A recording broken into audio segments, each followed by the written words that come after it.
Dernièrement, il y a quelque chose qui me perturbe énormément, en fait, qui vient confirmer quelque chose que je pense depuis longtemps en tant que technicienne en travail social qui a travaillé dans le réseau de la santé directement. Puis c'est tout ce qui se passe avec la DPJ. Je suis pas l'histoire précisément.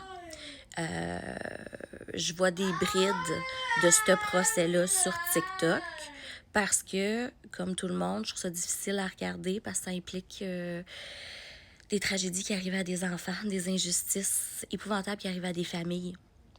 Ça, c'est dur à regarder en face, je comprends. Mais c'est notre responsabilité en tant que collectivité de regarder ça en pleine face puis faire comme... Attends peu, là.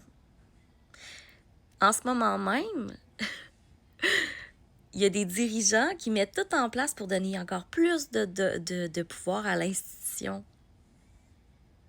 Alors que c'est toujours la population qui se fait brimer dans ses droits. La justice est inaccessible de par sa lenteur, de par ses coûts, les délais, puis la violence institutionnelle. Parce que ça, la violence institutionnelle, c'est pas mal partout. Fait que ce qui se passe avec la DPJ présentement, si t'es pas au courant, c'est que il y a une intervenante qui a levé le flag, qui a dit, écoutez, moi, ça fait des années que je vois des affaires qui n'ont pas d'allure. Je suis tannée. Je trouve pas ça normal qu'on donne autant de pouvoir à des intervenants puis que ça brime les droits des familles. Puis je trouve pas ça normal non plus qu'il y ait des enfants qui soient placés dans des familles d'accueil pour aucune raison valable et justifiable. Oui, c'est ça qui se passe. Mais ce qu'on veut surtout, c'est que ça arrive plus jamais. On veut juste moderniser la patente puis s'assurer qu'il y ait justice. Hein? Que le système fonctionne mieux. Mais comment le système répond?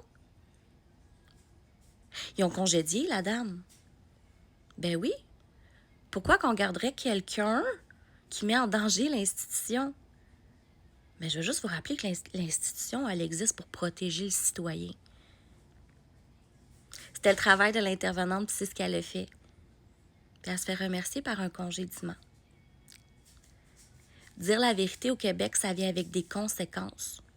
Tous les jours, quand je prends parole sur les réseaux sociaux, j'ai peur de perdre mon emploi. J'ai peur d'avoir des conséquences. Mais j'ai plus peur. Parce que je constate qu'avoir peur, c'est protéger l'agresseur.